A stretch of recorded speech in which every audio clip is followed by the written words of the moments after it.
Buongiorno, benvenuti alla TG Sicilia. Le principali notizie. Corruzione ad Agrigento dopo le dimissioni del comandante dei Vigili Urbani. Un dirigente del comune ammette di avere intascato tangenti per favorire la cooperativa Nido d'Argento di Partinico. A Catania la procura ha chiesto la perizia psichiatrica per la madre Martina, rea confessa dell'assassinio della figlia, avvenuto a Mascalucia 2 anni fa. La decisione è prevista per il 20 maggio. Al via a Palermo il processo ai 6 maggiorenni accusati dello stupro di gruppo al Foro Italico lo scorso luglio. Una 7ª persona, minorenne all'epoca, è già stata condannata in un processo separato. Ospite di Buongiorno Sicilia, Fiorello torna a difendere il centro di cardiochirurgia pediatrica di Taormina.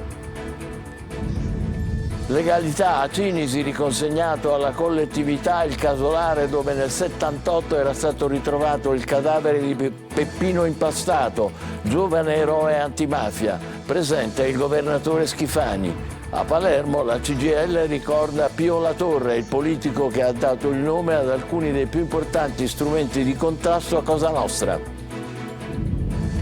Caltanissetta sospesa la distribuzione di acqua in città e in alcune località vicine. Il guasto alla condotta potrebbe comportare disagi fino a domani. Acireale trasformata per giorni in un giardino a cielo aperto per la festa dei fiori tra musica e colori. Premiato il carro contro la violenza sulle donne. Calcio, playoff di Serie C verso lo slittamento dopo il ricorso del Taranto. Il Catania vuole farsi valere negli spareggi promozione, mentre il Messina, dopo la salvezza, si interroga sul futuro.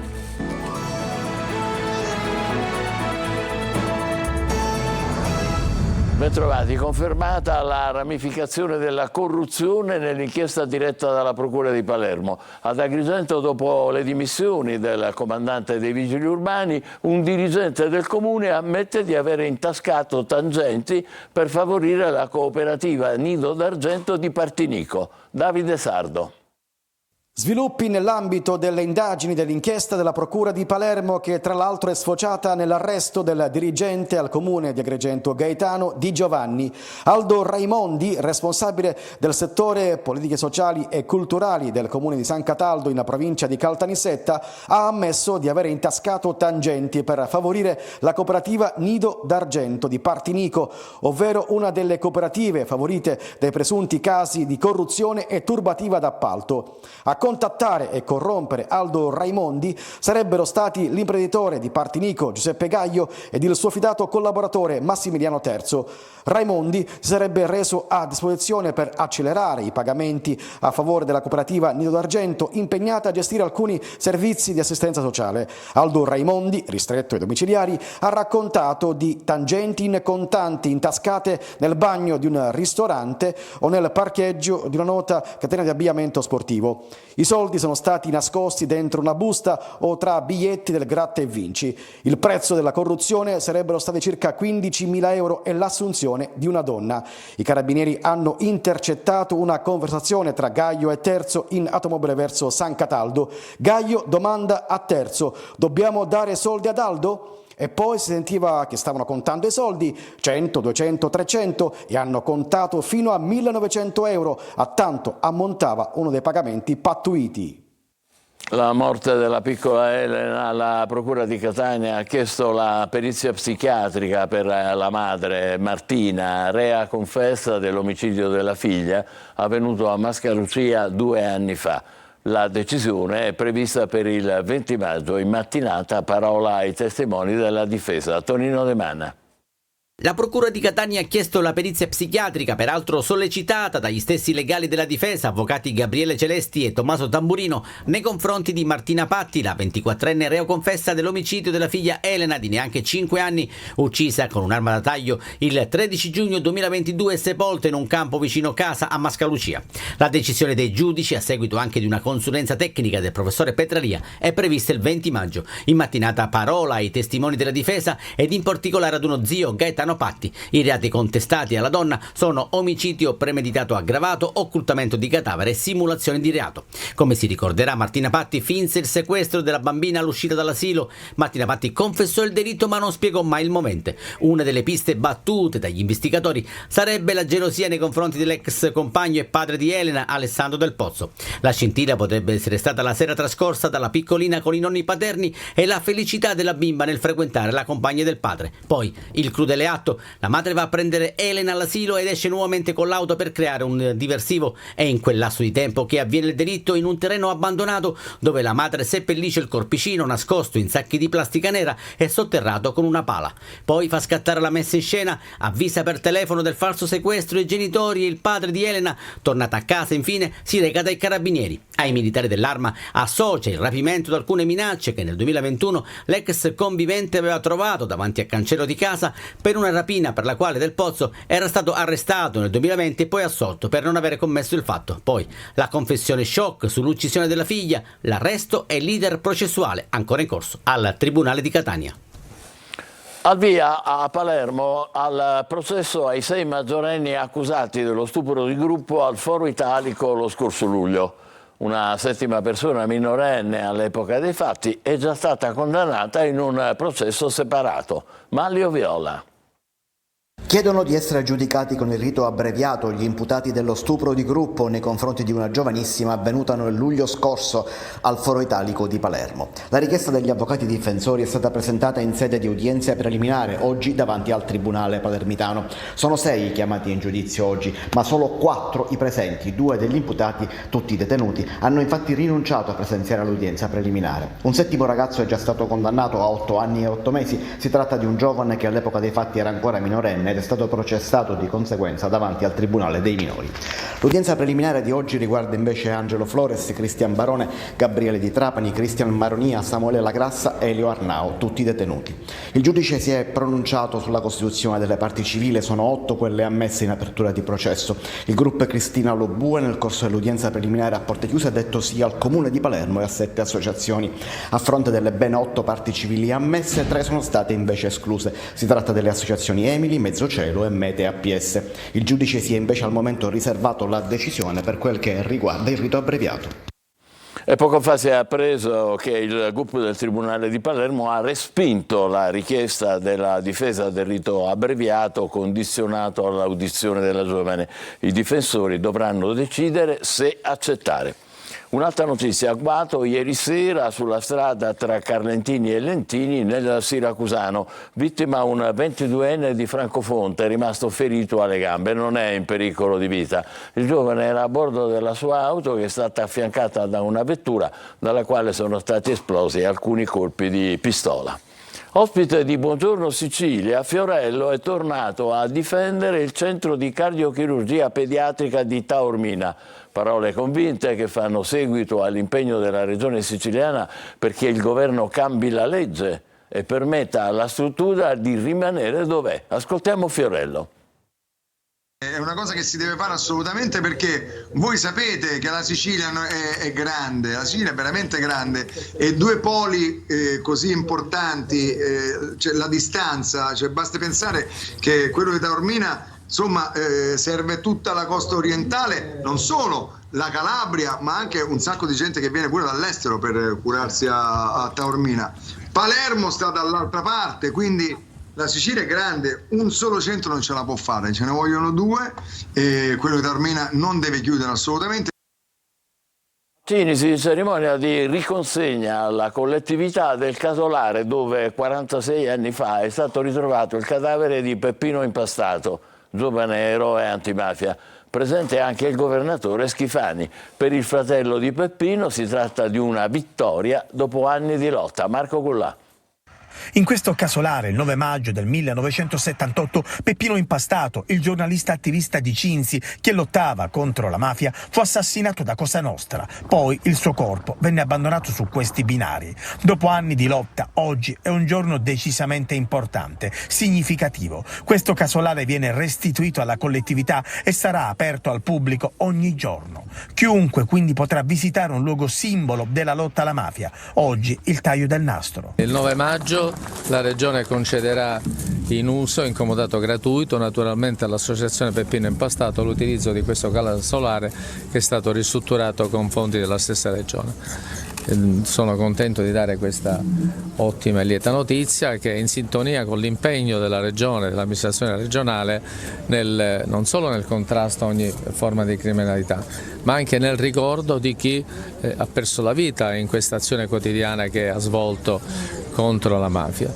Il fratello di Peppino Impastato, Giovanni, sorride. Oggi il casolare ha una nuova vita. Il casolare non può cadere nel degrado, perché purtroppo qui in Italia si fanno le grandi opere, si spendono tanti soldi e poi si abbandonano. Allora, per evitare una cosa del genere, noi ci siamo resi disponibilissimi a gestire il casolare, che per noi è importante, perché qui migliaia e migliaia di persone vengono da ogni parte d'Italia e il casolare deve rimanere aperto. Il 9 maggio, giorno dell'uccisione di Impastato, il casolare verrà quindi affidato a Casa Memoria. A Palermo, alla vigilia del 42esimo anniversario dell'omicidio di Pio La Torre, la CGIL rievoca la figura del politico che ha dato il nome ad alcuni dei più importanti strumenti di contrasto alla mafia, Lorena Dolci. Le sue intuizioni, maturate dopo anni di battaglie sindacali e di conoscenza diretta della realtà, hanno contribuito in maniera incisiva alla lotta alla criminalità organizzata da parte delle istituzioni. La testimonianza più alta, quella del Capo dello Stato, è una delle voci che ricordano Pio La Torre, il segretario del PC siciliano ucciso 42 anni fa insieme al saudista Rosario Di Salvo. Lo rievoca il documentario Ora tocca a noi, realizzato da Walter Veltroni e proiettato all'Assemblea Nazionale della CGIL contro mafia e corruzione. Un film che alla vigilia della commemorazione ripercorre le tappe di un'esistenza dedicata all'impegno civile e alla lotta alla mafia a fianco dei braccianti. E che c'è la fame? Eppure questa la conosciamo, perché è la nostra, perché ci appartiene. Fra le voci anche quella dell'attuale procuratore capo di Palermo, Maurizio De Lucia. Nessuno meglio di Cosa Nostra aveva capito l'importanza dell'azione di Pio La Torre, importanza storica, tant'è che gli strumenti del contrasto alla mafia che ci dà la legge Rognoni-La Torre sono quelli che da 40 anni abbiamo usato e i risultati sono sotto gli occhi di tutti. Ora tocca a noi è proprio la frase che La Torre disse pochi giorni prima del suo assassinio, consapevole che Cosa Nostra stava stringendo il cerchio attorno a lui. La mafia rimane sempre la stessa, un sistema di potere che è legato da un interesse esclusivo, l'accumulazione illecita. Uno degli strumenti con cui la mafia e le mafie controllano pezzi interi dell'economia reale è tutto il sistema degli appalti, dei subappalti e dei finti appalti. Una memoria che parla anche ai giovani, proprio quelli che a un questionario sulla percezione mafiosa hanno risposto che la mafia è ancora più forte dello Stato. 3 regole per la trasparenza su voto e azione di governo. Le proposte arrivano da Filippo Drago, candidato alle amministrative ad Aci Castello, e sono rivolte agli altri 2 competitor. Obiettivo: restituire fiducia ai cittadini. Roberta Lunghi. La legalità è sicuramente un elemento importante, anzi direi anche un elemento fondamentale. In politica il rispetto della legalità, trasmettere fiducia ai propri concittadini è una cosa essenziale. È doveroso, perché in campagna elettorale spiegare ai cittadini di quanta trasparenza e sincerità si ci mette. Tutti d'accordo i 3 candidati sindaco nel comune di Aci Castello nel Catanese, la legalità soprattutto. Obiettivo ancora più urgente nei giorni in cui i recenti scandali nei comuni di Paternò e Tremestieri hanno svelato i beceri meccanismi del voto di scambio politico mafioso e corruzione. Filippo Drago, ex primo cittadino e in corsa per le elezioni dell'8 e 9 giugno, lancia una proposta per la trasparenza nel voto e nell'azione amministrativa agli altri candidati, tutto in 3 punti.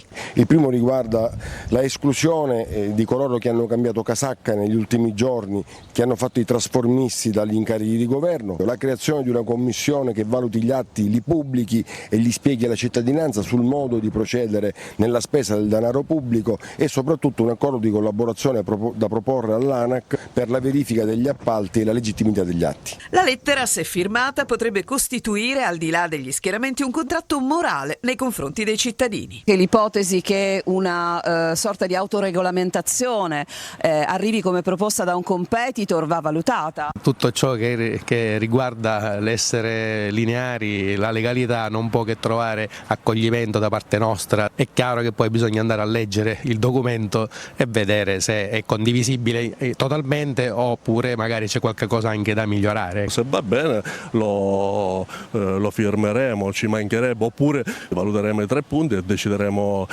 cosa fare. Però per noi, lo ribadisco, la cosa essenziale è la legalità e il rispetto delle regole. Sospesa la distribuzione di acqua nel comune di Caltanissetta e in alcune località vicine. Il guasto alla condotta potrebbe comportare disagi fino a domani. Luca Ciliberti. A causa di un guasto all'acquedotto Ancipa, mezza provincia di Caltanissetta è rimasta a secco. Questa mattina un risveglio amaro per gli abitanti della zona. Il ritorno da Caltanissetta dopo l'incontro a Lati di Caltanissetta per comprendere la portata di questo guasto che si è registrato stamattina, così come ci è stato comunicato da Sicilia Acque. Ci saranno dei disagi per le prossime 24 ore su Caltanissetta, San Cataldo, una parte di Mazzarino, Serra di Falco, ma già si è al lavoro per risolvere questo problema. E dunque non solo siccità a mettere a disagio i comuni del centro della Sicilia, il guasto è in via di riparazione, così come conferma il presidente dell'Ati, Massimiliano Conti. Oltre appunto alla riduzione della portata dell'acqua a seguito della crisi idrica, della siccità della regione siciliana, gli aggiornamenti li daremo nelle prossime ore. Chiaramente contiamo di risolvere quanto prima questo ulteriore disagio. Al lavoro sempre per garantire un servizio necessario e primario ai cittadini. Conclusa a Catania la marcia di solidarietà per Telethon. Sul palco di Piazza Università le canzoni sempreverdi dei cartoni animati. Eva Spampinato. Un amarcord musicale che piace a grandi e piccini e che ha fatto ballare il pubblico catanese. La 4 giorni di eventi per sostenere la Fondazione Telethon nella lotta alle malattie genetiche attraverso la ricerca scientifica si è conclusa in musica.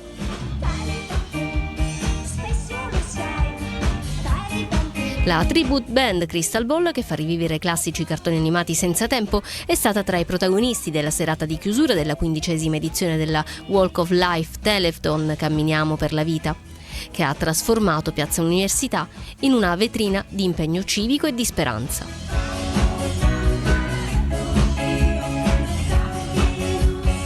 Al microfono Letizia Contadino, accompagnata da Corrado Giardina, Peppe Mandolfo e Alex Amato.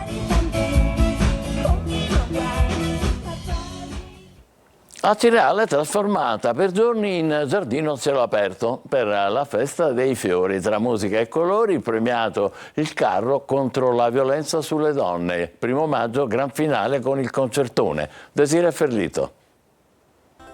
Acireale è diventata un giardino a cielo aperto, pieno di colori e profumi in occasione della tradizionale festa dei fiori. Fiori che anche quest'anno hanno adornato il centro barocco della cittadina catanese in una festa durata 5 giorni, con parate, mostre floreali, spettacoli e grandi artisti. Momento clou della kermesse la sfilata dei carri floreali e le macchine infiorate, realizzati da artigiani che hanno dato vita a uno spettacolo unico e raffinato. Le rappresentazioni hanno contemplato anche quest'anno temi sociali ed attualità.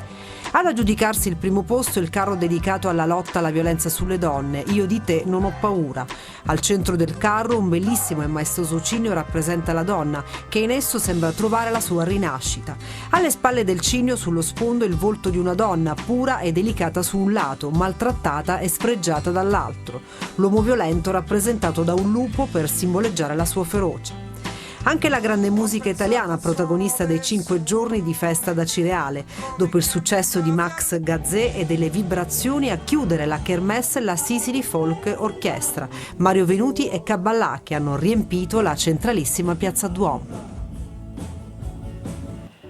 Torniamo a Buongiorno Sicilia, che stamane ha avuto come ospite d'eccezione Fiorello. Lo showman, tra gag e battute esilaranti, ha anche lanciato un pronostico. Eva Spampinato.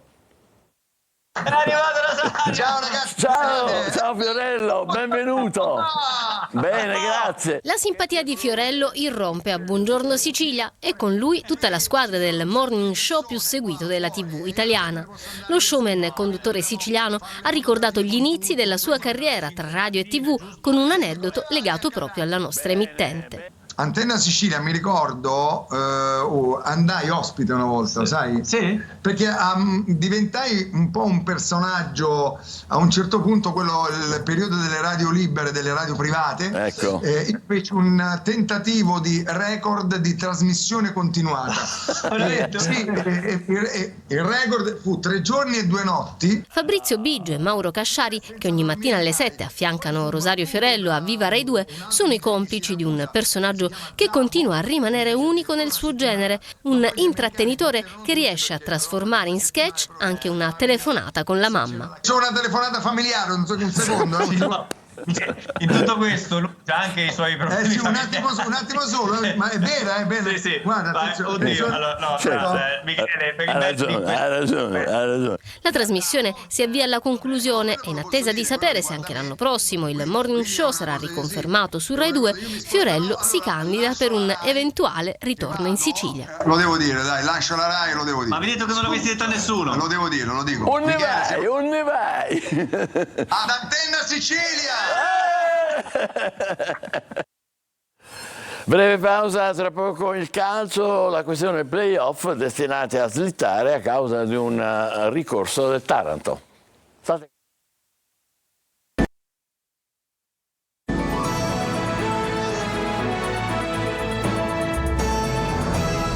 Con il calcio, il Catania domani riprende gli allenamenti in vista dei playoff, il cui inizio in queste ore potrebbe subire uno slittamento a causa del ricorso presentato dal Taranto. Marco Carli.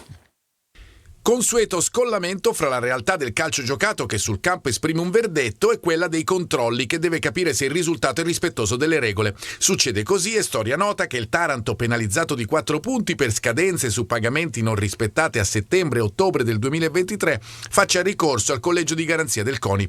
L'effetto è un potenziale slittamento dell'avvio dei playoff. Il Taranto infatti è quinto, ma senza il -4 in classifica scalzerebbe sia la Casertana che il Benevento. Dunque bisogna aspettare il CONI. L'ipotesi che circola è quella di una probabile restituzione parziale dei punti ai pugliesi, 1 o 2. Tutto da verificare, ma intanto, fino a quando non ci sarà la decisione, resta bloccata la griglia dei playoff. In queste ore il Consiglio della Lega Pro, presieduto da Matteo Marani, sta decidendo lo slittamento eventuale. Anche in questo caso emergono ipotesi 3 giorni o 1 settimana. In soldoni per il Catania si tratterebbe di entrare in gioco il 14 o il 18 maggio, non più l'11. A breve la decisione ufficiale. Slittamento o meno, i rossazzurri da sabato hanno una certezza: la partecipazione agli spareggi promozione. La stagione regolare è andata come sappiamo, non per niente fino all'ultimo gli etnei hanno rischiato di finire ai play-out. Ma dall'altro lato c'è la corsa in Coppa Italia e la convinzione che in gare da dentro o fuori tutto sia possibile. Quaini, ottimo in difesa col Benevento, ci crede. Penso anche che nelle partite magari secche, come abbiamo dimostrato in Coppa Italia, riusciamo a dare qualcosa in più, quindi